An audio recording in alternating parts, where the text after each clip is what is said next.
সমস্ত নবী দাওয়াত দিয়েছেন তার উম্মতকে কি বলে? ইয়া কওমি ইবুদুল্লাহা মা লাকুম মিন ইলাহিন গায়রু। প্রত্যেক নবী তার জাতিকে, তার সম্প্রদায়কে ডেকে বলেছেন, হে আমার জাতি, হে আমার সম্প্রদায়, এক আল্লাহর গোলামি করো, তিনি ছাড়া তোমাদের কোনো ইলাহ নাই, প্রভু নাই, মাবুদ বলে কেউ নাই।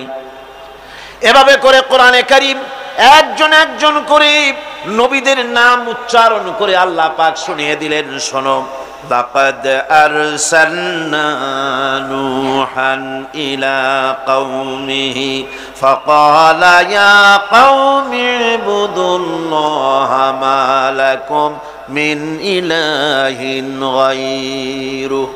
আল্লাহ পাক বলেন, আমি নূহ আলাইহিস সালামকে তার কওমের জন্য নবী করে পাঠালাম, আর নূহ আলাইহিস সালাম তার জাতিকে ডেকে বললেন, ও আমার জাতি, ও আমার সম্প্রদায়, এক আল্লাহর গোলামি করো, তিনি ছাড়া তোমাদের কোনো রব নাই, ইলাহ নাই, মাবুদ নাই। হুদ আলাইহিস সালাম সম্পর্কে আল্লাহ পাক বলছেন, ওয়াইলা আদিন আখাহুম হুদান ক্বালা ইয়া কওমি ইবুদুল্লাহা মা লাকুম মিন ইলাহিন গায়রু। হুদকে আমি সামুদ জাতির জন্য, আমি সালেহ আলাইহিস সালামকে তার জাতির জন্য পাঠাইছি, হুদকে তার জাতির জন্য পাঠাইছি, এবং তারা সকলেই বলেছেন, হে আমার জাতি, এক আল্লাহর গোলামি করো, এক আল্লাহর দাসত্ব করো, আর কারো গোলামি করা যাবে না। আল্লাহ পাক এরপরে বলেন, শুধু নূহ, শুধু হুদ, শুধু সালেহ আর শুআয়ব নয়, শুধু মুসা আর ঈসা নয়, ওয়ালাকাদ বাআসনা ফি কুল্লি উম্মাতির রাসূলা আন ইবুদুল্লাহা ওয়াজতানিবুত তাগুত।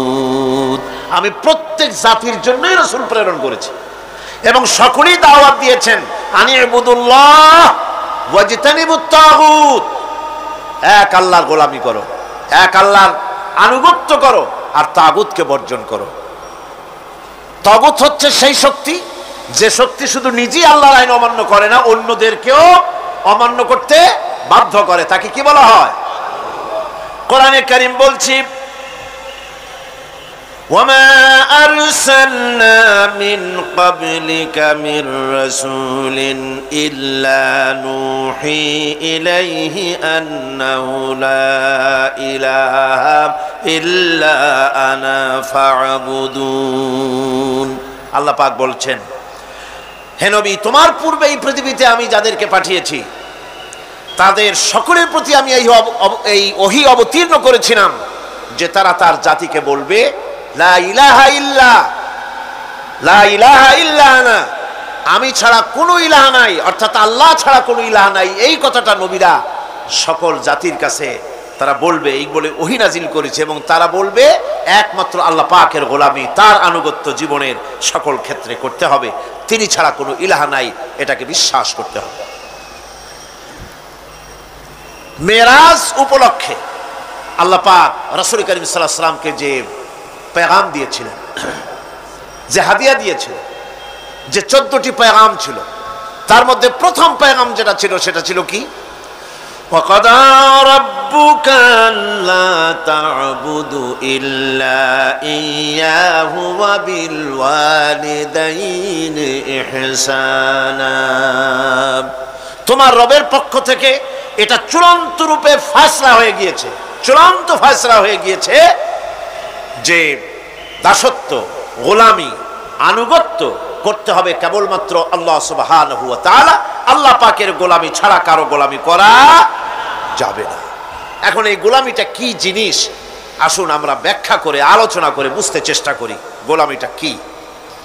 এটি হচ্ছে, এটা মানুষের একটা স্বভাবজাত প্রবৃত্তি।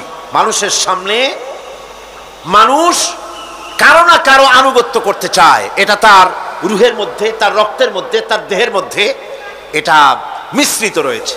যেমন মানুষ ক্ষুধা লাগলে ক্ষুধা নিবৃত্ত করার জন্য আহারের আশ্রয় গ্রহণ করে, ঠান্ডা লাগলে শীত বস্ত্রের আশ্রয় নেয়, ক্ষুধা লাগলে খাদ্যের আশ্রয় নেয়, গরম লাগলে বৃষ্টি হলে ঘরের মধ্যে আশ্রয় নেয়, মনের ভাষা ব্যক্ত করার জন্যে, মনের কথা ভাবের আদান প্রদান করার জন্য ভাষার আশ্রয় গ্রহণ করে। ঠিক এগুলি যেমন তার সহজাত প্রবৃত্তি, ঠিক অনুরূপভাবে উপাসনার প্রেরণা তার মধ্যে স্বাভাবিকভাবেই উপাসনার প্রেরণা তার মধ্যে ঢুকিয়ে দেওয়া রয়েছে। কারো না কারো সামনে তার মাথা নত করা এটি একটি স্বাভাবিক প্রেরণা। ইবাদতের ধারণা প্রকৃতপক্ষে এটি একটি ব্যাপক ধারণা। এর প্রথমে এটাকে দুই ভাগে ভাগ করা যায়, একটা হচ্ছে বন্দিগি এবং আনুগত্য, আর একটা হচ্ছে পূজা বা অর্চনা। বন্দিগি এবং আনুগত্যের ব্যাপারটা হচ্ছে যে উচ্চতর কোনো একটি সত্তার সামনে মাথা নত করে দেওয়া, যেটাকে আরবিতে বলা হয় ইজহারে তাজাল্লুল, নিজেকে ছোট করা, নিজেকে ছোট করা। এই নিজেকে ছোট করাটা এটা কিন্তু আল্লাহ পাক ছাড়া কারো সামনে মাথা নত করা, কথা বুঝেন না নাকি?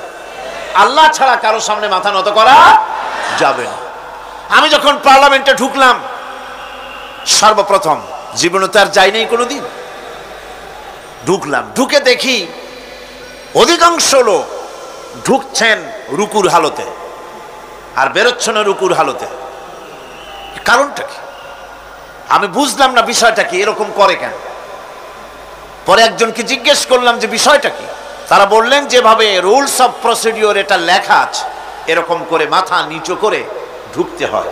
কোথায় আছে?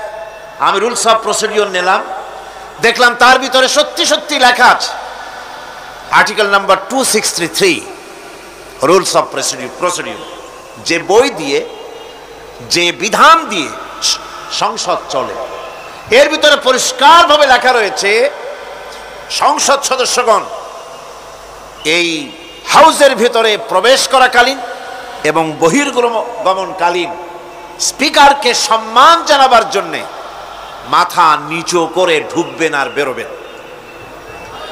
আমি বিষয়টা জেনে নিলাম। এবং কথা, পার্লামেন্ট এমন একটা জায়গা যেখানে কথা বলতে চাইলেই বলা যায় না। অনেকে মনে করে তাদের এমপিরা খালি বসে থাকে, কথা কয় না কেন? কারণ কথা বলতে জানা লাগবে, বিধি জানতে হবে। ওখানে দাঁড়ালেই জিজ্ঞেস করে কোন বিধিতে কথা বলবে, এবং বিধি যদি জানা না থাকে তাহলে আহাম্মকের মতো খাড়ায় থাকতে হবে। তা আমি বিধি জানতে চেষ্টা করলাম। পরের দিন, 3 দিনের দিন আমি সব গোছায় টোছায় নিয়ে উপস্থিত হলাম, সংবিধান পড়লাম, রুলস অফ প্রসিডিওর পড়লাম, এরপরে আমি ফ্লোর নিলাম।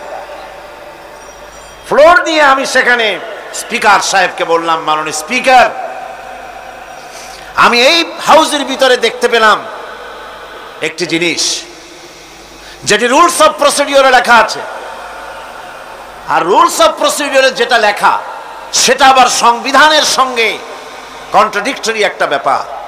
সংবিধানে বলা হয়েছে আল্লাহর উপর ঈমান এবং আস্থাই হবে গোটা জাতির লক্ষ্য।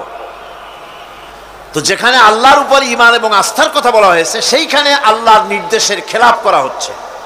মাথা নত করে আপনাকে সম্মান জানাবার জন্য যে প্রসেস, যে সিস্টেম, যে কাস্টমস, যে ট্র্যাডিশন তৈরি করা হয়েছে তা সম্পূর্ণ ইসলাম বিরোধী, এটি সম্পূর্ণ শিরক। যেহেতু মানুষ আল্লাহ ছাড়া সম্মান দেখাবার উদ্দেশ্যে আর কারো সামনে মাথা নত করতে, ইন্না শিরকা লাযুলমুন আযীম, এটি হলো মস্ত বড় গুনাহ, মস্ত বড় অপরাধ। আমি বললাম, রাসূল কারীম সাল্লাল্লাহু আলাইহি ওয়াসাল্লাম বলেছেন, তোমাকে যদি কেটে টুকরা টুকরা করে ফেলানো হয়, অথবা তোমাকে যদি জ্বালিয়ে পুড়িয়ে ভস্ম করা হয়, তবুও তুমি শিরক করতে পারবে না। সুতরাং এই সংসদে যেটা হচ্ছে এটা সম্পূর্ণ শিরক, এটা কবিরা গুনাহ, এটা হারাম। এটাকে রুলস অফ প্রসিডিওর থেকে উঠিয়ে দেওয়ার জন্য, এটা বন্ধ করার জন্য আপনার প্রতি আমি আবেদন জানাচ্ছি। আমি আমার বলা শেষ করলাম, ওয়ামা আলাইনা ইল্লাল বালাগ। যদি এটি কার্যকরী করা না হয় তাহলে আপনি এবং সংসদে যারা আছেন, যারা এটা আমল করবেন, কিয়ামতের দিন অবশ্যই আল্লাহর দরবারে আসামি হবেন। স্পিকার সাহেব, আমি অবাক হলাম, আমাদের সুশিক্ষিত স্পিকার, তিনি ডানে বায়ে কারো চেহারার দিকে তাকান নাই, কারো চোখের ইঙ্গিতে কথা বলার চেষ্টা করেননি। আমার বক্তব্য কোরআনের বক্তব্য, কথা তো আমার না, কথা কোরআনের। কোরআনের বক্তব্য তার হৃদয় স্পর্শ করেছে। সঙ্গে সঙ্গে স্পিকার বলেছেন, আমি আপনার বক্তব্যের সাথে সম্পূর্ণ একমত, কিন্তু আমি তো এটাকে উঠাইতে পারবো না, এটাকে আমি উঠাতে পারবো না, এটা আমার ইখতিয়ারের বাইরে, এজন্য আপনাকে নোটিশ দিতে হবে। আমি নোটিশ দিলাম। নোটিশ মনে হয় কোন কোল্ড স্টোরেজে আশ্রয় পেয়েছে। আমি সেটাকে গরম করতে চেষ্টা করছি। আগামী সংসদে ইনশাআল্লাহ আবার উঠাবো। যতক্ষণ পর্যন্ত সংসদ শিরক মুক্ত না হচ্ছে, আল্লাহর গোলাম এই শিরকের বিরুদ্ধে সংসদে আওয়াজ তুলতেই থাকবে ইনশাআল্লাহ।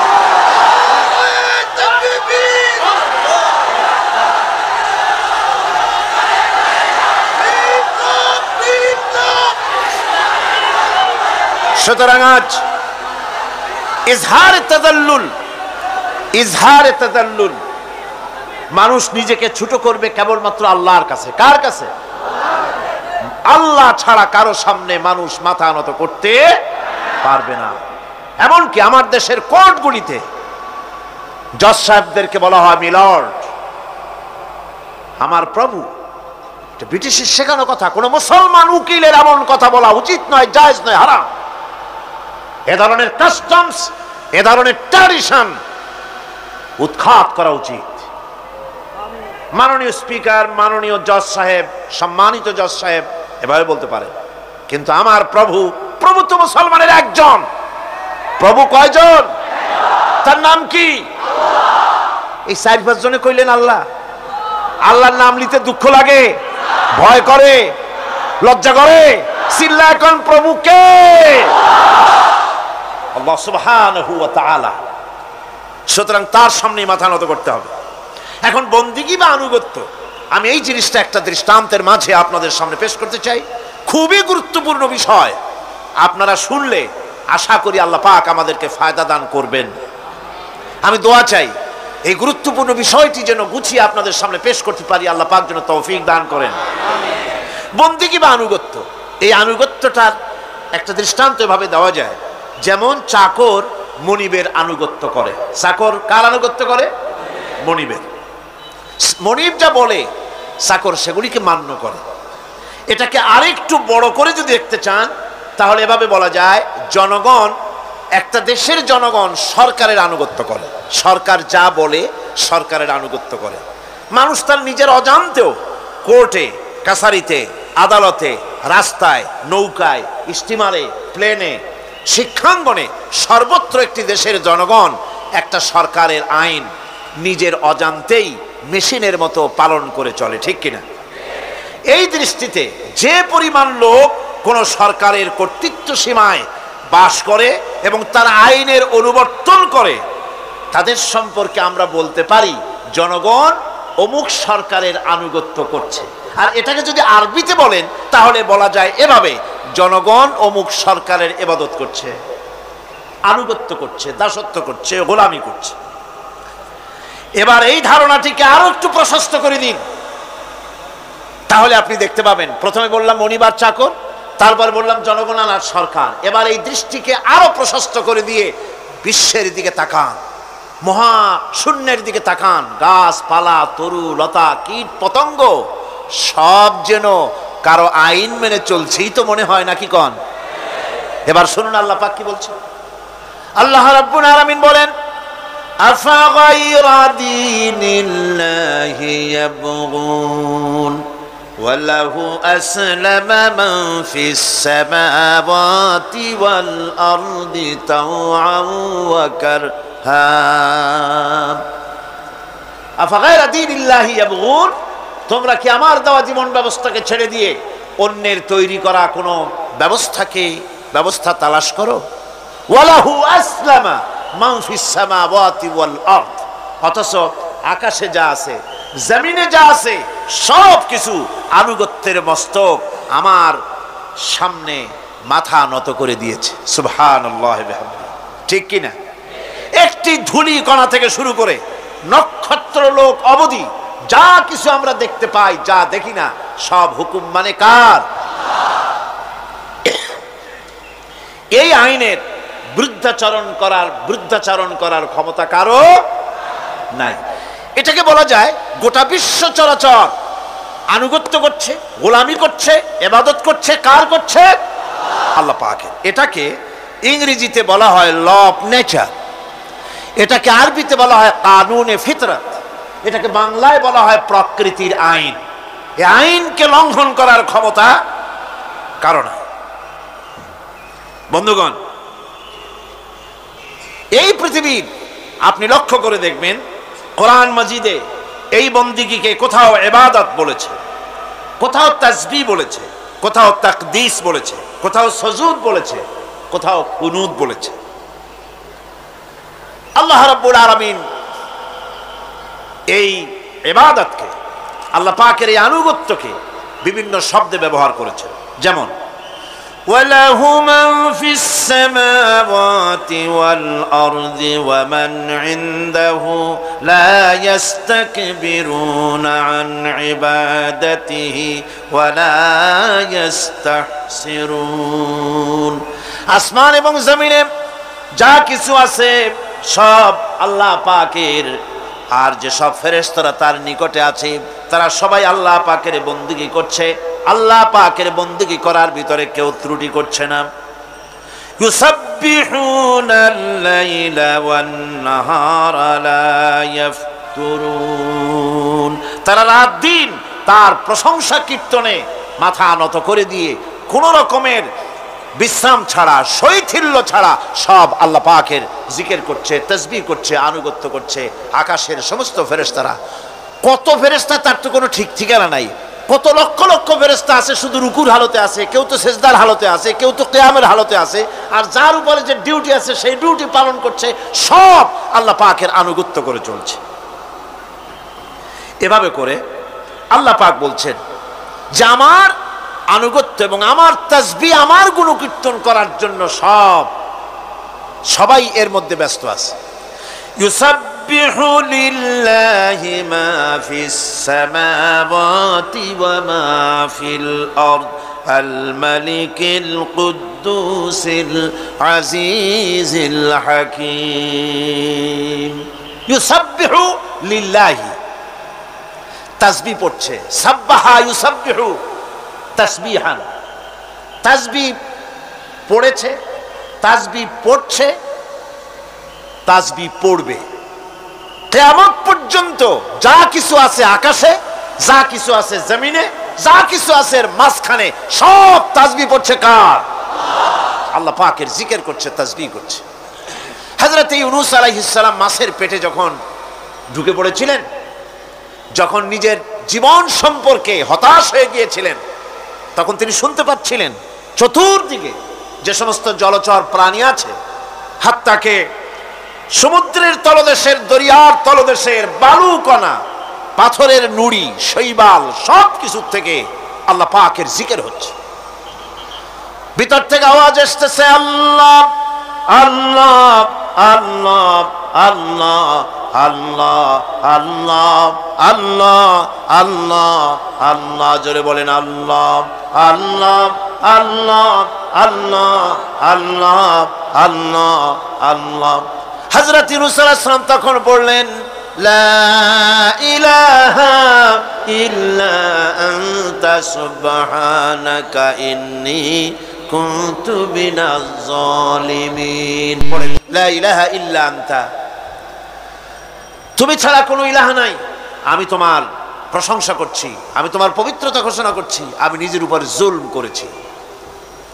গাছপালা তরুলতা সব তাসবিহ পড়ছে, জিকির করছে কার? আল্লাহ পাক। এই জন্য রাসূল কারীম সাল্লাল্লাহু আলাইহি ওয়াসাল্লাম বলেছেন গাছের পাতাটিও ছিল না, প্রয়োজন হলে গাছটা কেটে ফেলো, কিন্তু বিনা প্রয়োজনে গাছের পাতাও ছিল না, কারণ গাছের পাতা আল্লাহ পাকের জিকির করছে। কার জিকির করে? গাছপালা তরুলতা কীট পতঙ্গ সব আল্লাহ পাকের তাসবিহ করছে, জিকির করছে। কোরআনে কারীম বলছে ওয়ালিল্লাহি মুলকুস সামাওয়াতি ওয়াল আরদি ওয়া ইলাল্লাহিল মাসির। আকাশ মণ্ডল এবং জমিনের বাদশাহী আল্লাহ পাকের, এবং তারই কাছে আমাদের সকলকে ফিরে যেতে হবে। মালিক হচ্ছেন তিনি। আর তার তাসবিহ আকাশ জমিন, যা দেখতে পাই যা দেখতে পাই না, এর মধ্যস্থিত যা কিছু আছে সব কিছুই আল্লাহ পাকের তাসবিহ গুণকীর্তনে সব নিরত আছে। অন্য আয়াতে আল্লাহ পাক বলেন, ওয়ালাহু মান ফিস সামাওয়াতি ওয়াল আরদি কুল্লুন লাহু কানিতুন।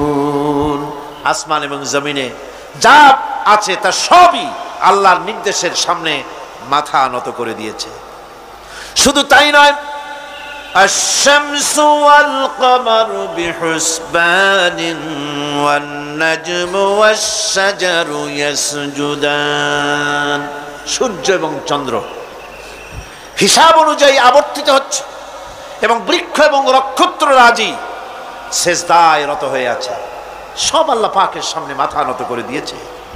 এই ইবাদত, তাসবিহ, আজ্ঞা অনুবর্তিতা, নিয়মানুবর্তিতা, সচেতনতা, সকল কিছু সকলেই মিলে আল্লাহ পাকের একটি ধূলিকণা থেকে শুরু করে পাহাড় পর্বত পর্যন্ত সব আল্লাহর নিয়ম কানুন মেনেই চলছে।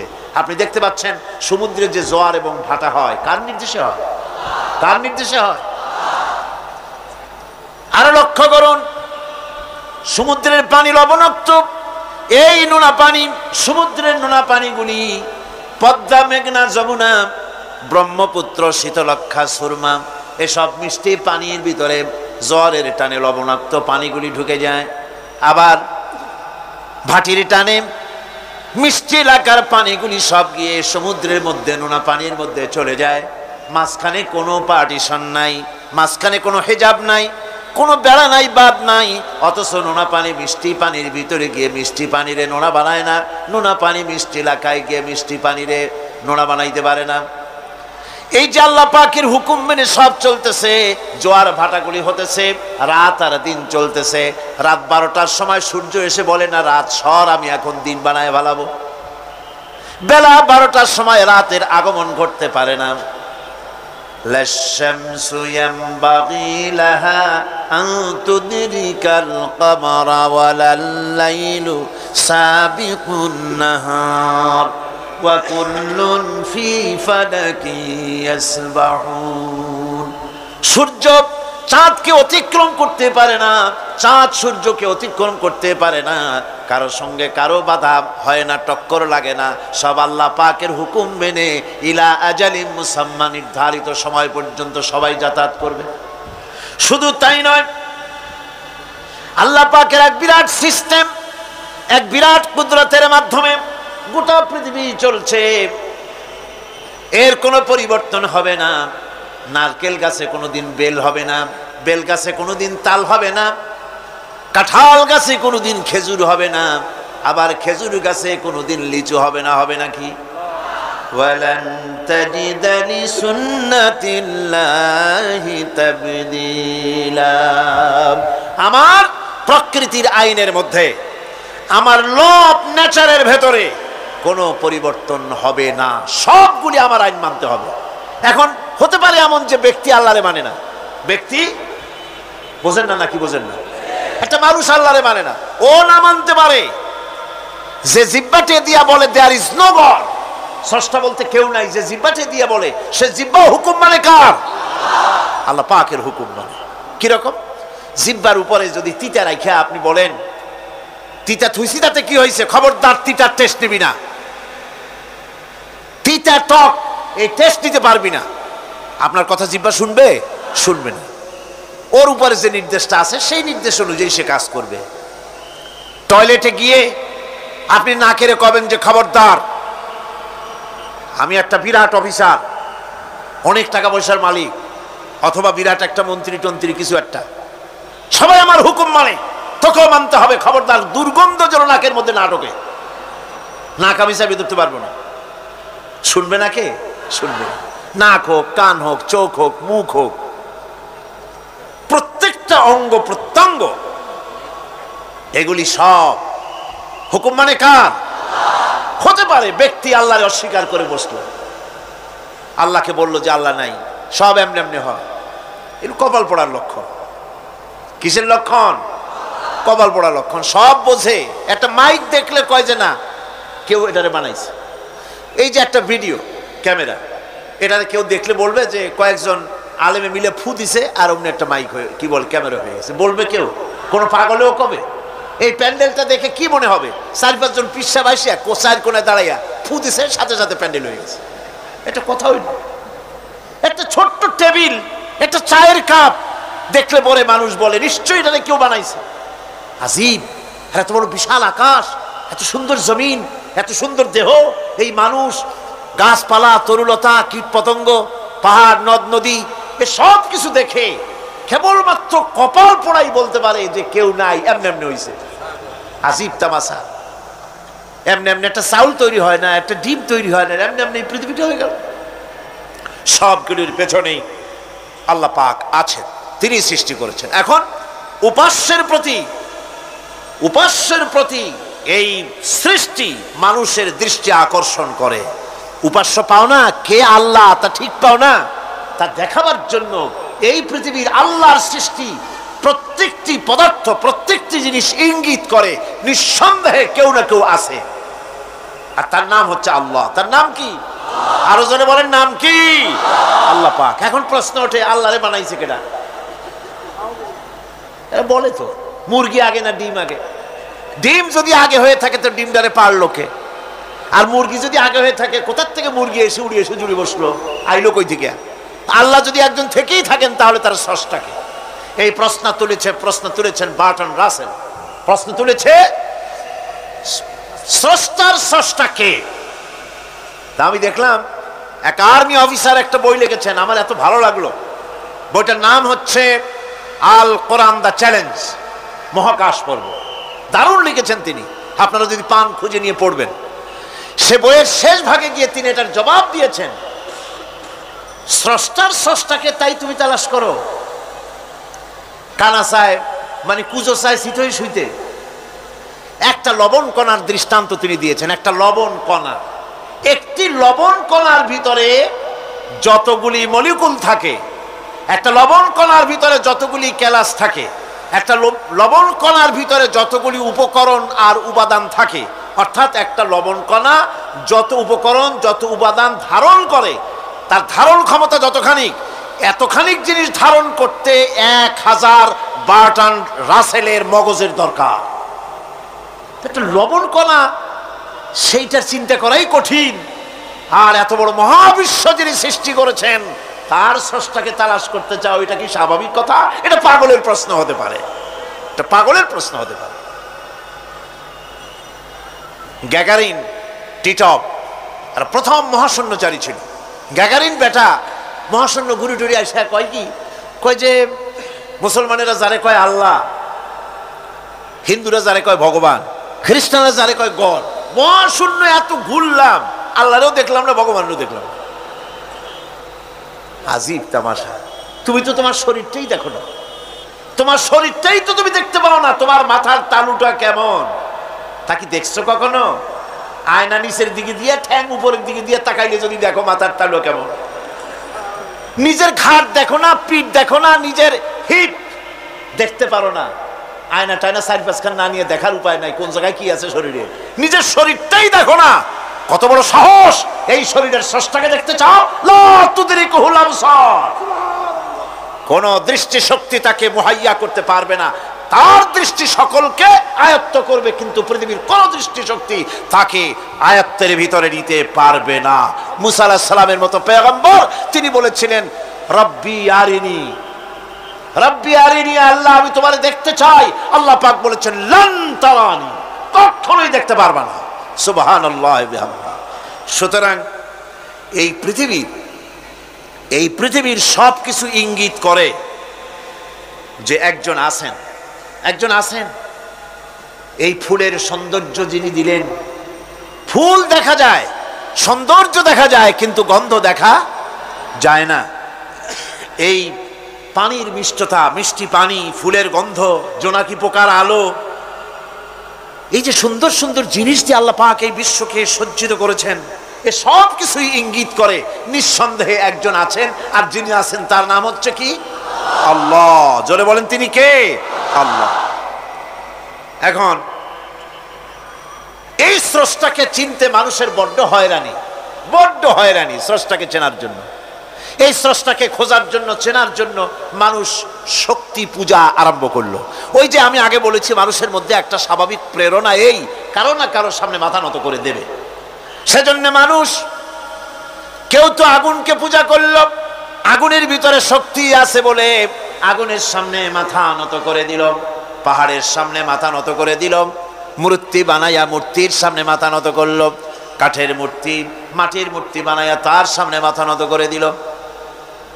এগুলির সামনে যদি তুমি মাথা নত করলে, এগুলি কি মাছির মতো একটা ছোট্ট প্রাণীও বানাতে পারবে? এই চ্যালেঞ্জ কার? আল্লাহ পাকের। কোরআন শরীফে আল্লাহ পাক বলেছেন, নবী ওদের বলেন, ওরা কি মাছির মতো ছোট্ট একটা প্রাণী বানাতে পারবে? পারবে না। এমনকি ওদের সামনে যে খাদ্যগুলি রাখা হয়, মূর্তি টুর্তি বানায় সামনে যে খাদ্য রাখা হয়, এই খাদ্যের উপরে যদি মাছি পড়ে, খাবারগুলি উড়াই নিয়ে যায়, অথবা ওদের নাকের উপর এসে যদি মাছি এসে পড়ে, এই মাছিটাকে এতগুলো হাত সাথে একটা টোকা দিয়ে একটা মাছিকে উড়াই দিতে পারবে না। পারবে? পারবে না। সুতরাং বুঝতে হবে, একথা বুঝতে হবে, স্রষ্টাকে তালাশ করতে গিয়ে মানুষেরা আগুনের পূজা করলো, পাথরের পূজা করলো, গাছের পূজা করলো, মাছের পূজা করলো, সাপের পূজা করলো, বাঘের পূজা করলো, শেষ পর্যন্ত সেক্সুয়াল অর্গান, এটার বাংলা করলাম না, এটারও পূজা করলো। এটাকে একটা শক্তির প্রতীক মনে করে এটার সামনেও মাথা নত করলো। বন্ধুগণ, মাটির পূজা করলো, জমিনকে নিজের মা মনে করে এটার পূজা করলো। অথচ আল্লাহ পাক পরিষ্কার করে বলে দিয়েছেন, লা ইলাহা ইল্লা আনা ফা'বুদুন, আমি ছাড়া কোনো ইলাহ নাই, আল্লাহ ছাড়া কোনো ইলাহ নাই। কোরআনে কারীম বলছে, ইন্নাল্লাযীনা তাদউনা মিন দুনিল্লাহি ইবাদুন আমসালুকুম। আল্লাহ পাক বলেন, আমাকে বাদ দিয়ে তোমরা যার সামনে মাথা নত করো, যার সামনে পূজা করো, অর্চনা করো, বন্দিগি করো, ওটা তোমার মতো আমার আরেকটি গোলাম। তুমি যেমন আমার গোলাম, ওটাও আমার গোলাম। একটু জোরে সরে জিকির করেন, লা ইলাহা ইল্লাল্লাহ, লা ইলাহা ইল্লাল্লাহ, লা ইলাহা ইল্লাল্লাহ,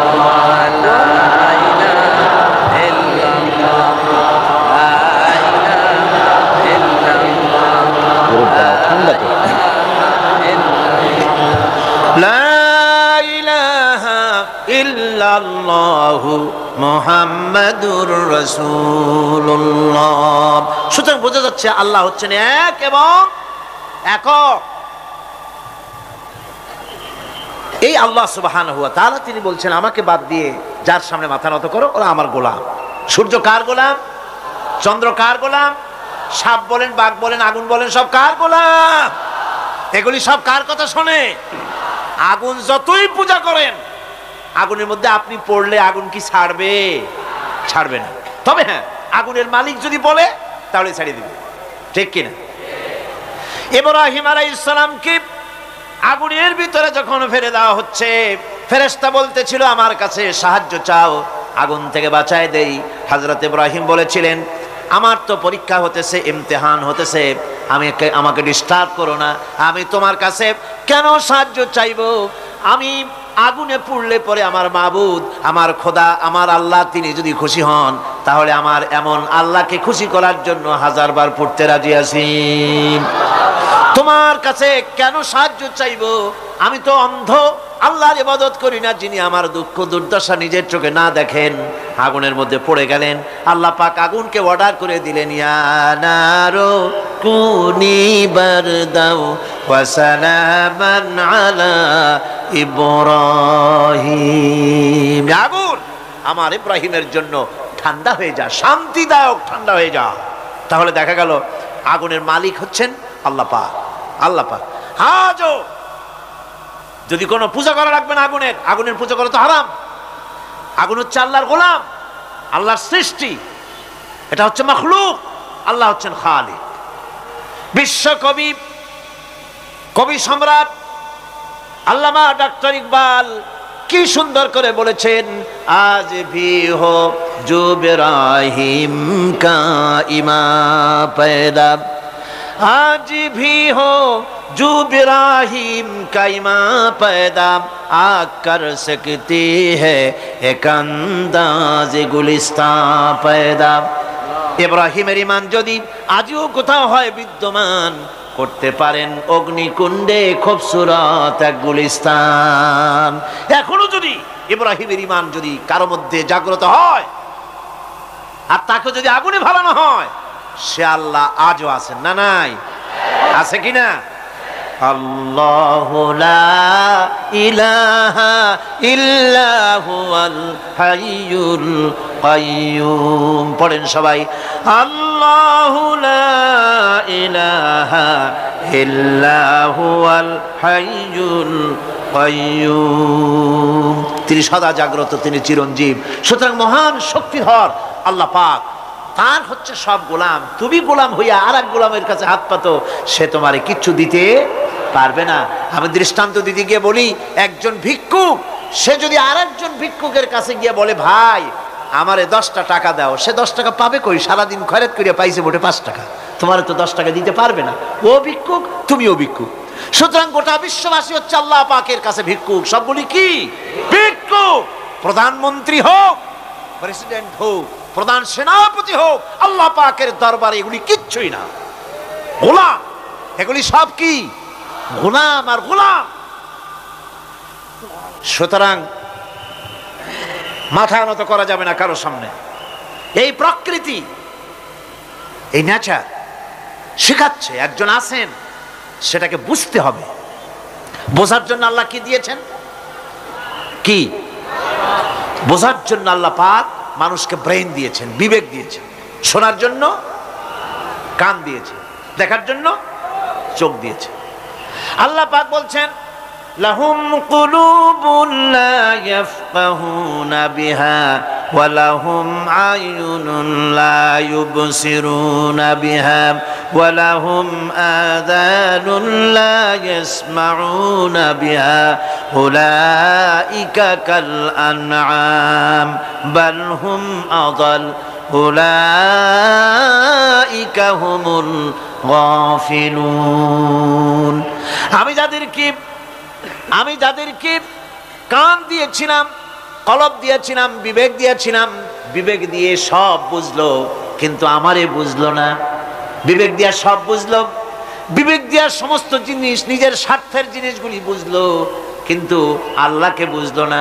কান দিয়েছিলাম শোনার জন্য, গান শুনলো, বাজে কথা শুনলো, সব শুনলো, কিন্তু হকের দাওয়াত তার কানের মধ্যে ঢুকলো না।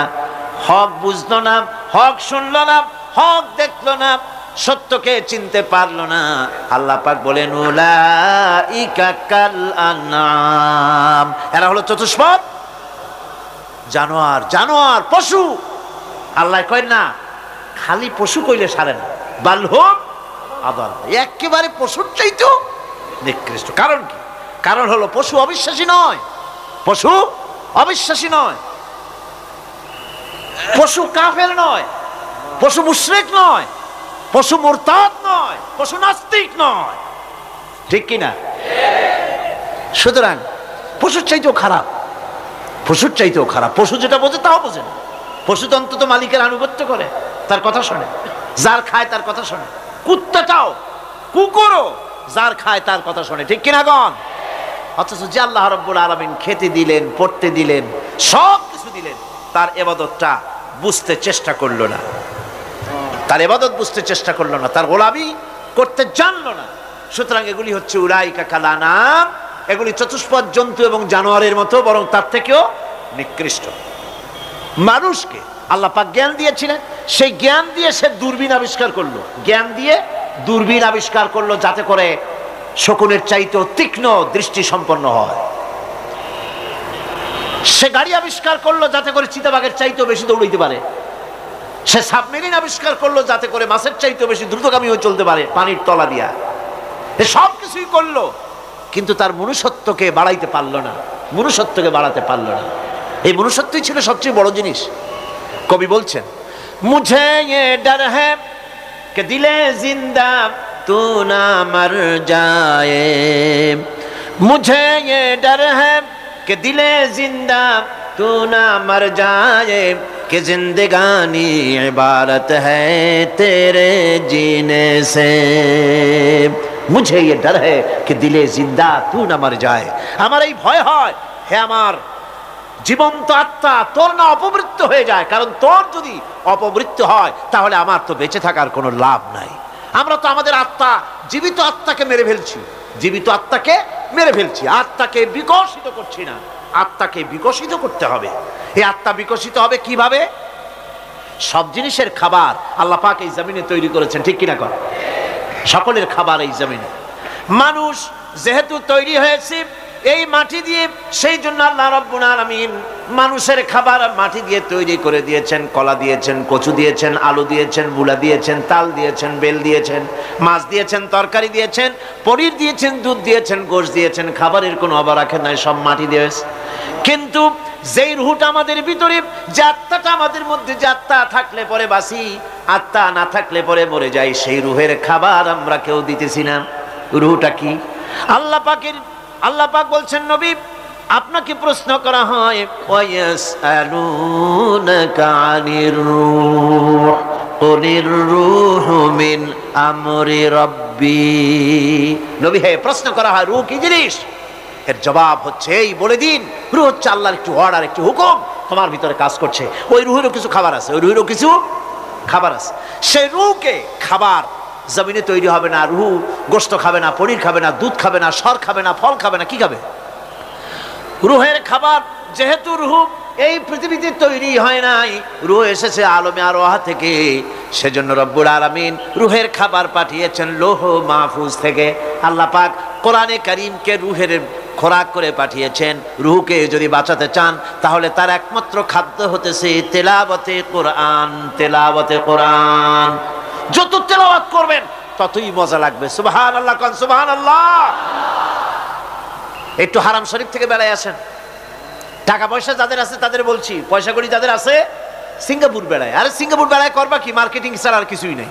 সিঙ্গাপুর, ব্যাংকক, হংকং এই সমস্ত জায়গায় ঘুরে টুরে আসে, খুব দেখে আসছে। টাকা নষ্ট করে লাভ নাই, বরং পয়সা করি যদি আল্লাহ দিয়ে থাকেন হস্ত করবেনই। পয়সা করি বেশি থাকলে রমজান মুবারকে ওমরা করে এসেন। রাসূল কারীম সাল্লাল্লাহু আলাইহি ওয়াসাল্লাম বলেছেন, যে ব্যক্তি রমজান মুবারকে ওমরা করলো সেজন্য আমার সাথে হজ আদায় করলো। কেন বলছি? এই জন্য বললাম, আল্লাহ পাক আমাকে কয়েকবার নসিব করেছেন। সেখানে যখন রমজান মুবারকে যখন তেলাওয়াত হতে থাকে তারাবিহের ভেতরে, মনে হচ্ছে যেন আকাশ থেকে ওহী নাজিল হতেছে। মানুষের চোখের পানি, নাকের পানি একাকার হয়ে যায় হারাম শরীফের ভিতরে। সেখানে তো মোনাজাত সারা বছর মোনাজাত হয় না, মোনাজাত হয় রমজান মুবারকে বেতেরের নামাজের ভিতরে। বেতেরের নামাজের ভিতরে ইমাম সাহেব হাত তুলে মোনাজাত করেন। অন্তত 8 থেকে 10 লক্ষ মানুষ হজের মৌসুমের মতো কাঁদতে কাঁদতে পাগল হয়ে যায়। কোরআন কি মজা! কোরআন হচ্ছে রুহের খাবার। আমরা তো রুহের খাওয়াই না। ঘোড়ার উপরে চড়ি, গাধার উপরে চড়ি, ঘোড়ারে গাধারে জন্মের মতো মোটেই খাইতে দেই না, নিজে খাই জন্মের মতো। খাইয়া ঘোড়ারে খাইতে দেওয়া হয় না, গাধারে খাইতে দেওয়া হয় না। ফলে ওর উপরে যখন সওয়ার হয় তখন ঘোড়া গাধা না খাইতে খাইতে একদিন 4 ঠ্যাং 4 দিকে দিয়া জায়গায় সিটে মরা ছাড়া আর কোনো পথ থাকে না। আমাদের মানুষেরা খায় কি? সুবহানাল্লাহ। এই যে শবে বরাত আসতেছে, কি যে খাবে! দিশা আগের থেকে লিস্ট তৈরি হয়ে যায় কতটা আইটেম তৈরি করা হবে। রমজান মাসে আল্লাহ একটু কম টম মান্দায় খাবে, একটা রমজান মাস আল্লাহ দিলেন। সেই রোজার মাসে যে সারাদিন খায় না, এটাকে উসুল করে ইফতারের সময় সে যে কত খাবার, চোখ সানা বড় হয়ে যাবে দেখলে। পেঁয়াজি, বেগুনি, হালিম, শরবত, তরমুজ, বেল, কলা, কচু, না কি খাইতে খাইতে মাগরিবের রক্ত শেষ। কয় ভাই নামাজটা কোন রকম পড়ে আসি, তারপরে খাবো না। আবার গেল নামাজ পড়তে, আবার এসে খাইলো, খাইয়া তারপরে আবার ভাত খাইলো। কেমনে যে খায় আল্লাহই জানে, গলায় আঙ্গুল দিলে পাওয়া যায়। এরকম খাইয়া তারপরে তারাবি পড়তে দাঁড়ায়। ওরা জনমের মতো খাইলে পরে তো অলস হবে শরীর। তারাবি পড়তে দাঁড়াইছে, লম্বা কেরাত হচ্ছে, উনি রুকুতে আছে, ইমাম সেজদায় চলে গেছে, ওনার খবর নেই। অথবা উনি সেজদায় পড়ে আছেন, ইমাম কোথায় উঠে গেছে তার খবর নেই। সুবহানাল্লাহ। সুতরাং নিজে খাইয়া পেটটারে দুম্বার মতো সাইজ বানাইয়া কোনো লাভ নাই। পেট বড় বানাবেন না, সিনা বড় বানান। সিনা বড় বানান, সিনার ভিতরে কোরআন ধারণ করেন, মজা পাবেন। এই আল্লাহ রাব্বুল আলামিন এত বড় নিয়ামত, এই কোরআন, এর থেকে বড় নিয়ামত পৃথিবীতে আর নাই। শ্রেষ্ঠ নিয়ামত, এর থেকে বড় নিয়ামত আছে ভাই? এই শ্রেষ্ঠ নিয়ামতকে পড়তে শিখুন, বুঝতে শিখুন, হেদায়েতের সবের মধ্যে আছে। সুতরাং আল্লাহ রাব্বুল আলামিন মনুষ্যত্বকে, আত্মাকে বিকাশ করার জন্য কোরআনে কারীম দিয়েছিলেন। মানুষ এই জ্ঞান দিয়ে আবিষ্কারের পিছনে চলে গেল। হ্যাঁ, আবিষ্কার দরকার আছে, মোটেই আমি এটাকে অস্বীকার করি না, সব দরকার, কিন্তু সেই সাথে আল্লাহ পাকের সাথে যে সম্পর্কটা থাকা দরকার ছিল, সেই সম্পর্ক থেকে মানুষ নিজেকে বিচ্ছিন্ন করেছে। কোরআনে কারীমে আল্লাহ পাক বলছেন, লাকাদ খালাকনাল ইনসানা ফি আহসানি তাকওয়িম। সব থেকে সুন্দর করে বানিয়েছি কারে? মানুষ। চিল্লা এখন কারে? মানুষ হলো সবচাইতে সুন্দর, সবচাইতে সুন্দর সৃষ্টি আমার। ওগুলা, এই মানুষগুলি হচ্ছে আশরাফুল মখলুকাত। মানুষ কি মখলুকাত? সৃষ্টির সেরা। আপনারা সৃষ্টির সেরা হইলেন কি দিয়া? আপনারা কি বাঘের মতো দৌড়াতে পারেন? বল্লার মতো হুল ফুটাইতে পারেন? কুত্তার মতো কামড়াইতে পারেন? হাতির মতো শক্তি আছে? গরিলার মতো শক্তি আছে? মাছের মতো সাঁতরাইতে পারেন? সাপের মতো ক্রুদ্ধতা আছে? সিংহের মতো হিংস্রতা আছে? তো কিসের, কোন দিক থেকে আপনি আশরাফুল মখলুকাত হলেন? আশরাফুল মখলুকাত হয়েছেন জ্ঞানের কারণে। কিসের কারণে? সেই জ্ঞানটার জন্যই তো আপনি সৃষ্টির সেরা। এই সৃষ্টির সেরা মানুষ, সুন্দর মানুষ, এই মানুষগুলি সুম্মা রাদাদনাহু ফি আসফালা সাফিলিন। সুম্মা রাদাদনাহু আসফালা সাফিলিন। এই মানুষ নিচে নামতে নামতে এত নিচে নামে, শয়তান অবাক হয়ে গালে হাত দিয়া নিচের দিকে তাকাইয়া দেখে আর চিন্তা করে, এর দূর নামলো কেমনে? শয়তান অবাক হয়ে যায় মানুষের অবস্থা দেখে। আজ America, British parliament, American parliament আইন পাশ করে পুরুষে পুরুষে বিবাহ জায়েজ করে দিয়েছে সেখানে। নাউযুবিল্লাহি মিন যালিক। শয়তানের চাইতে নিকৃষ্ট। শয়তানও এইসব কাম জানেও না, বোঝেও না। শয়তান তো ভালো, কুত্তাও জানে না, ঠিক কিনা কন? কুকুরেও সমকামিতা করে না, শুয়ারেও করে না, গাধায়ও করে না। মানুষ কোথায় নামছে? এই মানুষ সৃষ্টির সেরা বানিয়েছিলাম, শয়তানের চাইতে নিকৃষ্ট হয়ে গেল। আল্লাহ পাক বলেন, ইল্লাল্লাযীনা আমানু ওয়া আমিলুস সালিহাতি ফালাহুম আজরুন গায়রু মামনুন। কিন্তু যারা ঈমান এনেছে, আমলে সালেহ করেছে, তাদের জন্য রয়েছে অপুরন্ত পুরস্কার। এই অপুরন্ত পুরস্কার আল্লাহ রাব্বুল আলামিন দান করবেন যারা নাকি মুমিন বান্দা, যারা নাকি ইবাদত করবে তাদের জন্য। এখন আমি আপনাদেরকে বলতেছিলাম যে ইবাদত গোলামি অর্থে, এর গোলামির পূর্ণ অর্থ সেটা হচ্ছে যে ব্যক্তি, পরিবার, সমাজ ও রাষ্ট্র, জীবনের সকল ক্ষেত্রে গোলামি করতে হবে কার? আল্লাহ পাকের। এই ইবাদত শব্দটাকে কোরআনে কারিমে কয়েকটা অর্থে ব্যবহার করা হয়েছে, সে অর্থগুলি আমাদের জানা দরকার। যেমন ইবাদত এবং দাসত্ব অর্থে আল্লাহ পাক বলছেন, সুম্মা আরসালনা মূসা ওয়া আখাহু হারুন বিআয়াতিনা ওয়া সুলতানিম মুবিন। অথবা মূসা এবং তার ভাই হারুনকে আমার নিদর্শন দিয়ে তাদেরকে সুস্পষ্ট রূপে প্রমাণ সহ ফেরাউন এবং তার সভাসদের কাছে আমি পাঠিয়ে দিলাম। তারা যখন তাদের কাছে গিয়ে দ্বীনের দাওয়াত দিল, তখন তারা কি বলল? ফাকালু আনুমিনু লিবাশারাইনি মিসলিনা ওয়া কওমুহুমা লানা আবিদুন। আমি যখন তাদেরকে পাঠালাম, তারা যখন দ্বীনের দাওয়াত দিলেন, ইবাদতের দাওয়াত দিলেন, তখন তারা বলল, আমরা কি এমন আমাদেরই মতো দুজন মানুষের আনুগত্য করব? এখানে আবিদুন অর্থাৎ দাসত্ব, আমরা কি তার দাসত্ব করব? এই দাসত্ব একমাত্র আল্লাহরই হতে পারে, আর কারো হতে পারে না। সেজন্য কোরআনে কারীম অন্যত্র বলছে, ইয়া আইয়ুহাল্লাযীনা আমানু কুলু মিন তাইয়্যিবাতি মা রাযাকনাকুম ওয়াশকুরু লিল্লাহি ইন কুনতুম ইয়্যাহু তা'বুদুন। হে ঈমানদারেরা, তোমরা যদি আমার ইবাদত করো, তবে আমি তোমাদেরকে যে সব পবিত্র জিনিস দান করেছি তা খাও এবং আল্লাহর শুকর আদায় করো। তো ইবাদত আল্লাহ পাকের করলে আল্লাহ পাক তাদেরকে খেতে দিবেন, পড়তে দিবেন, সব কিছু আল্লাহ পাক করে দিবেন। তো আল্লাহ পাকের ইবাদত করতে হবে, আল্লাহ পাকের উপর ঈমান আনতে হবে, আর তাগুতকে অস্বীকার করতে হবে। অন্য আরেকটি আয়াতে কথাটা এভাবে এসেছে, ফামান ইয়াকফুর বিত্তাগুতি ওয়া ইউমিন বিল্লাহি ফাকাদ ইসতামসাকা বিল উরওয়াতিল উসকা লা ফিসামা লাহা ওয়াল্লাহু সামিউন আলীম। ফামান ইয়াকফুর বিত্তাগুত, যে ব্যক্তি তাগুতকে অস্বীকার করলো, ওয়া ইউমিন বিল্লাহ, এবং আল্লাহর উপর ঈমান এনেছে, ফাকাদ ইসতামসাকা বিল উরওয়াতিল উসকা, সে এমন এক মহান অবলম্বন ধারণ করলো যে কোনো জিনিসই তাকে বিচ্ছিন্ন করে দিতে পারবে না, এমন এক মহান অবলম্বন ধারণ করেছে। সুতরাং আল্লাহর উপর ঈমান আনতে হবে, তাগুতকে অস্বীকার করতে হবে। ইবাদত জীবনের সকল ক্ষেত্রে করতে হবে কার? আল্লাহ পাক। কোরআনে কারীম বলছে, এর আগে আমি প্রথমে শুনিয়েছি, সমস্ত নবীরা আম্বিয়া আলাইহিস সালাম তারা তার নিজের জাতিকে গোলামির জন্য দাওয়াত দিয়েছেন। আল্লাহ পাকের বলেছেন আমার জাতি, একমাত্র নবী মুহাম্মদ রাসূলুল্লাহ সাল্লাল্লাহু আলাইহি ওয়াসাল্লাম আমার জাতি, তিনি বলেন নাই। তাকে দিয়ে আল্লাহ পাক বলেছেন, ইয়া আইয়ুহান নাসু উবুদু রাব্বাকুমুল্লাযী খালাকাকুম ওয়াল্লাযীনা মিন ক্বাবলিকুম লাআল্লাকুম তাত্তাকুন। ইয়া আইয়ুহান নাসু উবুদু রাব্বাকুমুল্লাযী খালাকাকুম, রাব্বাকুম উবুদু রাব্বাকুম আয় আতিউ রাব্বাকুম, গোলামি করো, আনুগত্য করো, দাসত্ব করো তোমার সেই প্রভুর, সেই রবের যিনি তোমাকে সৃষ্টি করেছেন, তার আনুগত্য জীবনের সব ক্ষেত্রে করো। এক জায়গায় করলে হবে না, সব জায়গায় করলে হবে। আগামী রাত্রিটা হচ্ছে শবে বরাত, তাই না? বোঝেন নাকি বোঝেন না? আগামী রাত্রিটাই আমরা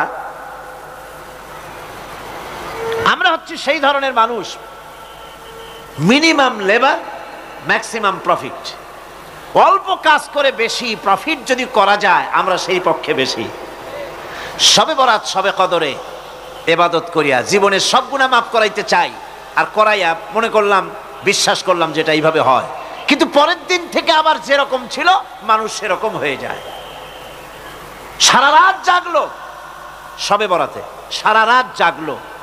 সকালবেলায় যে ব্যবসায়ী সারা রাত জাগলো, সকালবেলায় দোকানে দিয়ে ওজনে কম দেওয়ার অভ্যাসটার পরিবর্তন হইল না। যে কৃষক সারা রাত জাগলো, পরের দিন জমিনের আইল ঠেলার অভ্যেসটা পরিবর্তন হলো না। যে ব্যক্তি মিথ্যা কথা বলতো, চুরি করত, ডাকাতি করত, যে অফিসার সারা রাত জেগেছেন, পরের দিন অফিসে গিয়ে তার ঘুষ খাওয়ার বদভ্যাস থেকে তিনি নিজেকে বিরত রাখতে পারেননি। তাহলে এই শবে বরাত করে রাত জেগে ফায়দা কতটুকুন? কতটুকুন ফায়দা? হ্যাঁ, ফায়দা কিছু আছে, ফায়দা আছে। সেটা হলো পায়াস খাওয়া, সেটা হলো গোশত খাওয়া, রুটি খাওয়া, এই ফায়দা তো হবেই, এগুলি হয়। কিন্তু আপনার মূল ফায়দা হবে কি করে যদি আপনার অভ্যাসের পরিবর্তন না হয়? কথা বোঝেন কিনা? কথা বোঝেন কিনা? মূল অভ্যাসের তো পরিবর্তন করতে হবে। একজন মাঠে মাঠে ঘুরছে, আর এক পাগল এসে জিজ্ঞেস করছে, ঘুরছো কেন? ঘুরবো না, আগামীকাল কোরবানির দিন, গরু তালাশ করতেছি, গরু পাচ্ছি না, বাজারে টাজারে ঘুরলাম, আবার আর এক বাজারে যাচ্ছি। আরে বাজারে বাজারে গরু কেন? মাঠে কত গরু আছে, একটা ধরে জবাই দিলেই তো হয়। লোকটি বলছে, দেখো পরের গরু জবাই দিলে তাতে গোনা হবে। কয় না, তুমি অঙ্ক বোঝো না। গরু জারি হোক, কোরবানির দিনে গরু জবাহ যদি করো তাহলে সওয়াব তো একটা হবে। কোরবানি উপলক্ষে জবাহ করছে, একটা সওয়াব পাবা না? তো কোরবানির জন্য একটা সওয়াব হবে, আর চুরির জন্য অবশ্যই একটা পাপ হবে।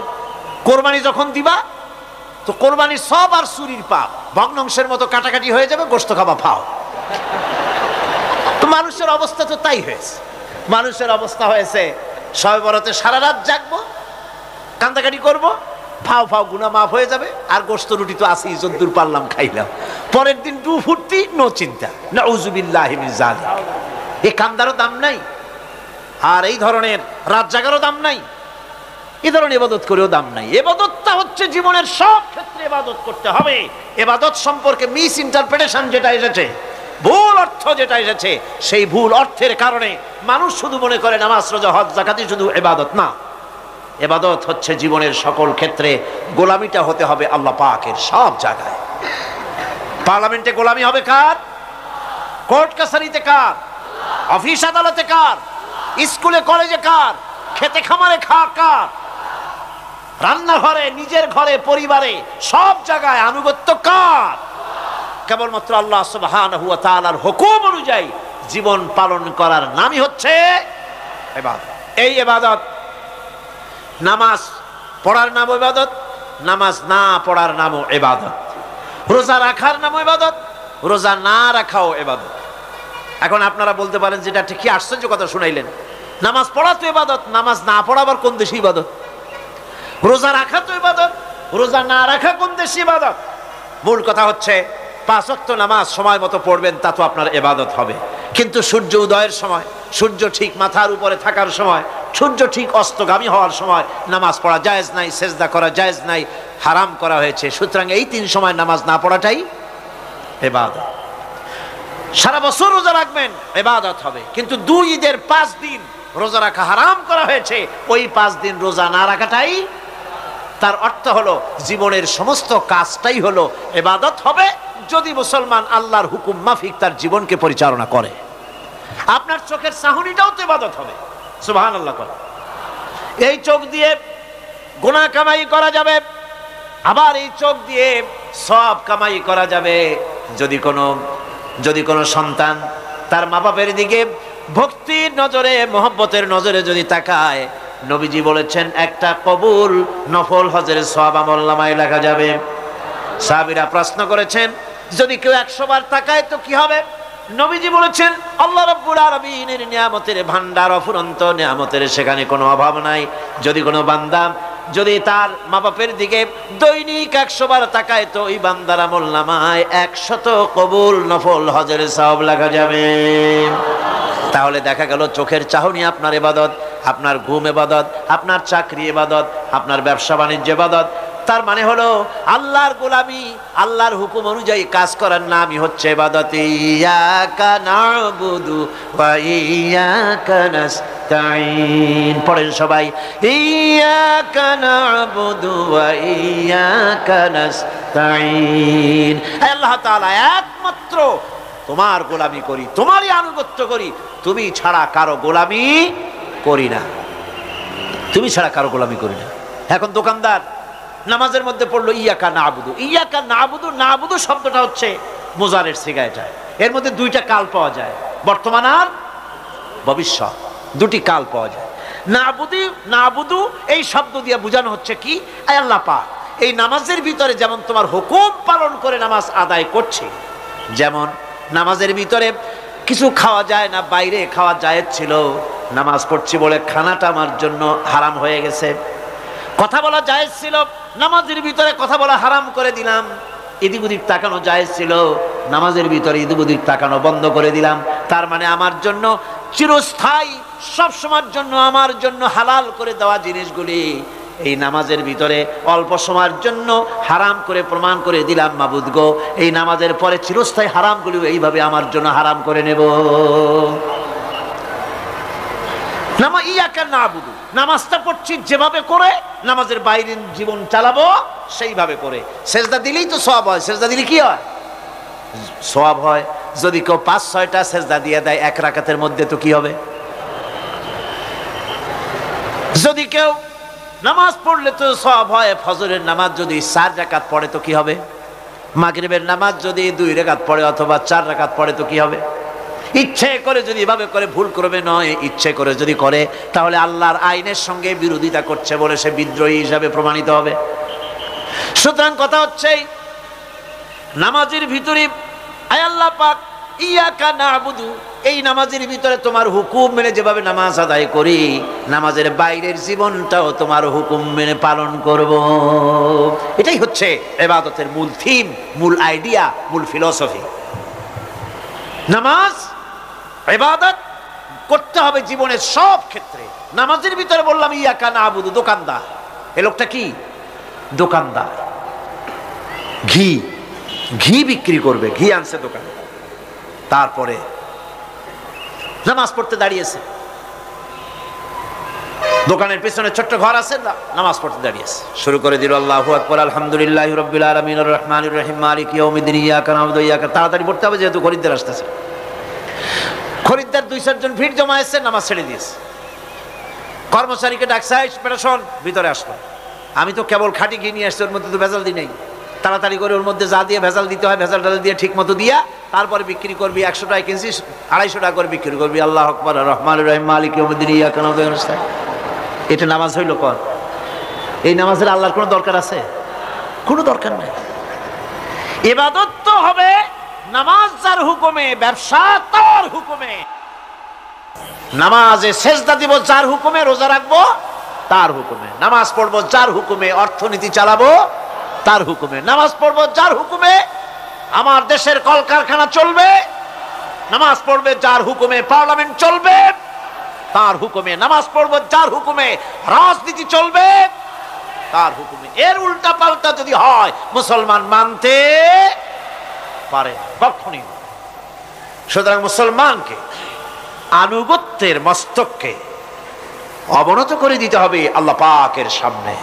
আল্লাহর সঙ্গে আর বান্দার সঙ্গে হক আছে। বান্দার উপরে আল্লাহর হক এবং আল্লাহর উপরে বান্দার হক কি? এ ব্যাপারে একটি হাদিস আপনাদেরকে শোনানো যায়। হাদিসটি হচ্ছে ওয়ান মুআজ বিন জাবাল রাদিয়াল্লাহু তাআলা আনহু قال كنت رديف النبي صلى الله عليه وسلم على حمار فقال لي يا معاذ أتدري ما حق الله على العباد وما حق العباد على الله।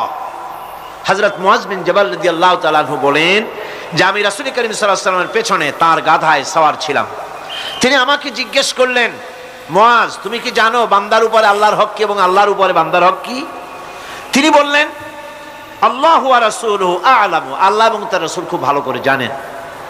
রাসূল করিম সাল্লাল্লাহু আলাইহি ওয়াসাল্লাম জবাব দিলেন, ক্বালা হাক্কুল্লাহি আলাল ইবাদ আন ইয়াবুদুহু ওয়া লা ইউশরিকু বিহি শাইআ ওয়া হাক্কুল ইবাদি আলাল্লাহ আন লা ইউআযযিবু মান লা ইউশরিক বিহি শাইআ। আল্লাহর নবী বলেন, বান্দার উপরে আল্লাহর উপরে বান্দার হক হতেছে, আল্লাহর উপরে বান্দার হক হতেছে বান্দা আল্লাহ পাকের ইবাদত করবে, আল্লাহর গোলামি করবে, আল্লাহর আনুগত্য করবে, দাসত্ব করবে। সেই আনুগত্য ইবাদত আর গোলামির ভিতরে কাউকে শরীক স্থাপন করবে না। বান্দার উপরে আল্লাহর হক হতেছে যেই বান্দা আল্লাহ পাকের ইবাদত করবে, গোলামি করবে, আর কোনো শিরক করবে না, কিয়ামতের দিন ওই বান্দা সম্পর্কে আল্লাহর হক হবে বান্দাকে জাহান্নামের আগুন আল্লাহ পাক হারাম করে দিয়ে তার জান্নাত দিয়ে দিবেন। এটাই হলো বান্দার উপর আল্লাহ পাকের হক। সুতরাং ইবাদত হবে সলিড কার জন্য? আল্লাহ পাকের জন্য। জোরে বলেন কার জন্য? একমাত্র কেবলমাত্র শুধুমাত্র আল্লাহ পাকের জন্য গোলামি হবে।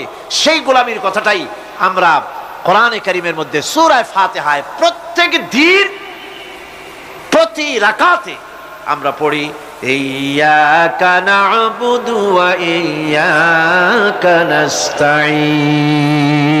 আয় আল্লাহ তাআলা, কেবলমাত্র তোমারই ইবাদত করি, কেবলমাত্র তোমারই দাসত্ব করি, আর কারো আনুগত্য দাসত্ব করি না। এই গোলামি, এই দাসত্ব আল্লাহ পাক আমাদেরকে করার তৌফিক দান করুন। আমরা বলি আমিন। আমাদের জীবনে ওঠায় বসায়, চলায় ফেরায়, বক্তৃতায়, ভাষণে, বিয়েতে, শাদীতে, আমাদের ইলেকশনে, আমাদের নির্বাচনে, আমাদের অর্থনীতিতে, রাজনীতিতে, আমাদের সমাজনীতিতে, পরিবারের নীতিতে, জীবনের সব ক্ষেত্রে আমরা গোলামি যেন করতে পারি কার? আল্লাহ পাকের। নামাজের ভিতরে যে কথাটা বলি, এই কথাটা যেন আমাদের বাস্তব জীবনে আমরা কার্যকরী করতে পারি। আল্লাহ পাক যেন তৌফিক দান করেন। মুনাজাতের জন্য দাঁড়ানো লোকেরা সব বসেন। মুনাজাত, মুনাজাত, মুনাজাত, দাঁড়ানো লোক সব বসেন। আর একটু জোরে সরে জিকির করেন, লা ইলাহা ইল্লাল্লাহ, লা ইলাহা ইল্লাল্লাহ। কয়জন?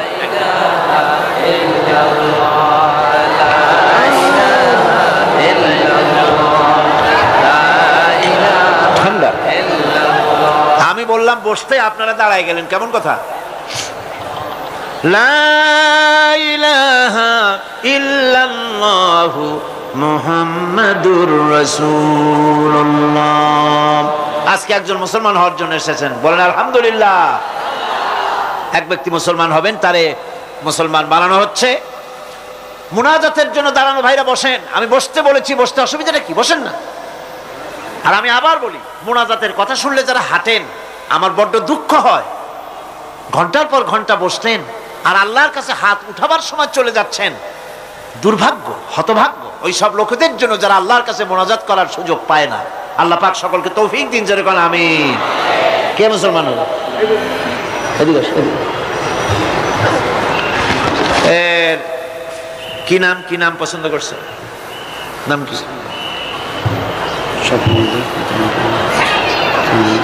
আব্দুর রহিম। এর নাম ছিল স্বপন কুমার দাস। বর্তমান নাম পছন্দ করেছে মোহাম্মদ আব্দুর রহিম। মাশাআল্লাহ। এদিকে হাত লাগবে। বিসমিল্লাহির রহমানির রহিম। বিসমিল্লাহির রহমানির রহিম। লা ইলাহা লা ইলাহা ইল্লাল্লাহু ইল্লাল্লাহু মুহাম্মাদুর রাসূলুল্লাহ। আল্লাহ ছাড়া, আল্লাহ ছাড়া কোনো ইলাহা নাই, ইলাহা নাই, মাবুদ নাই, মাবুদ নাই, উপাস্য নাই, উপাস্য নাই। মুহাম্মদ সাল্লাল্লাহু আলাইহি ওয়াসাল্লাম আল্লাহর প্রেরিত রাসূল।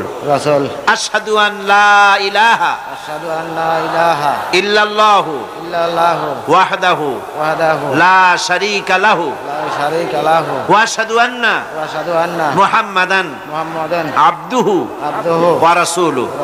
আমি সাক্ষ্য দিচ্ছি আল্লাহ ছাড়া কোনো ইলাহা নাই, মাবুদ নাই, উপাস্য নাই। তিনি এক, তিনি একক, তিনি নিরঙ্কুশ, তার কোনো অংশীদার নাই। আমি আরো সাক্ষ্য দিচ্ছি মুহাম্মদ সাল্লাল্লাহু আলাইহি ওয়াসাল্লাম আল্লাহর প্রেরিত রাসূল এবং এবং তার বান্দা। সকলকে সালাম দাও। আসসালামু আলাইকুম। সকলে কোন ওয়ালাইকুম আসসালাম। আল্লাহ পাকের এই বান্দা মুশরিকানা জীবন যাপন করতেন, এখন তিনি আমাদের তাওহীদপন্থী, আমাদের ভাই। তিনি আমাদের কি? মুসলিম মিল্লাতে তিনি আসলেন। আমরা তার জন্য দোয়া করব, আল্লাহ যেন তাকে খাঁটি মুসলমান হওয়ার তৌফিক দান করেন। 5 ওয়াক্ত নামাজকে শিখবেন, নামাজ সঠিকভাবে আদায় করবেন, ইসলামকে জানবেন। শুধু মুসলমান হওয়াটাই বড় কথা নয়, ইসলাম জানা, বোঝা এবং তার উপরে আমল করা, এটা যেন আপনি রীতিমতো করবেন। আল্লাহ পাক তৌফিক দান করুন। আমি ওনাকে কোলাকুলি করছি ওনার সাথে আপনাদের পক্ষ থেকে।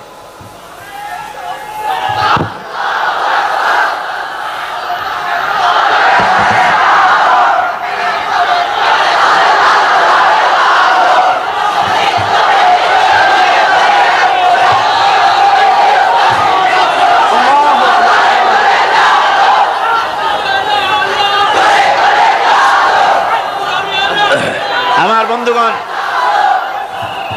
আজকের তাফসীরুল কোরআন মাহফিলের 3য় দিবস চলে গেল। আগামীকাল 4র্থ দিবস এবং এরপরে আমাদের কাঙ্ক্ষিত 5ম দিবস মুনাজাতের দিন। আগামীকাল শবে বরাত। এ উপলক্ষে আপনারা আপনাদের বন্ধু বান্ধব, আপনাদের মহিলাদেরকে নিয়ে ব্যাপক পরিমাণ লোক এখানে চলে আসুন। রব্বানা যালামনা আনফুসানা وإن لم تغفر لنا وترحمنا لنكونن من الخاسرين। আয় আল্লাহ তাআলা, লক্ষ লক্ষ মুসলমান নিয়ে তোমার দরবারে আমরা হাত তুলেছি, তোমার বান্দা বান্দিরা মিলিতভাবে হাত তুলেছি, কোরআনে কারীমের কথা শুনছি, জিকির আজকার করেছি, তেলাওয়াত করেছি। মেহেরবানি করে সওয়াবটুকুন জনাবে মুহাম্মদ রাসূলুল্লাহ সাল্লাল্লাহু আলাইহি সাল্লামের রূহ মুবারকে পৌঁছায় দাও। রব্বুল আলামিন, আমাদের মধ্য থেকে মা বাপ যাদের দুনিয়া থেকে বিদায় হয়ে গেল, মা বাপের কবরগুলিকে জান্নাতের টুকরায় পরিণত করে দাও। রব্বির হামহুমা কামা রব্বায়ানি সাগীরা। পড়েন সবাই, রব্বির হামহুমা কামা রব্বায়ানি সাগীরা। আয় আল্লাহ তাআলা, আমাদের আত্মীয় স্বজন, আমাদের পীর মুর্শিদ, আমাদের উস্তাদ, আমাদের বন্ধু বান্ধব, ভাই বোন যারা আমাদের ছেড়ে চলে গেছেন, আল্লাহ তুমি তাদের উপরে রহমত নাজিল করো। ربنا تقبل منا إنك أنت السميع العليم وتب علينا إنك أنت التواب الرحيم سبحان ربك رب العزة عما يصفون وسلام على المرسلين الحمد لله رب العالمين واجعل آخر كلمة عند الموت لا إله إلا الله محمد رسول الله السلام عليكم ورحمة الله